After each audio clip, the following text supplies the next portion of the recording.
Computer turning on, but with no display. No matter what you do, but with still nothing happens. Let's fix it. This video might be the solution. You may do this on your own or with supervision of a professional. Remove RAM. Clean RAM.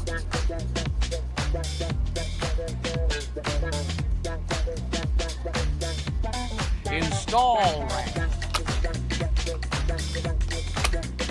Turn it off.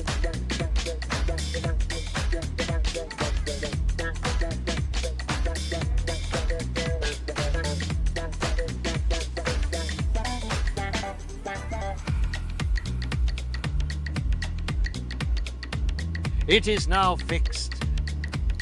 Tune up for more.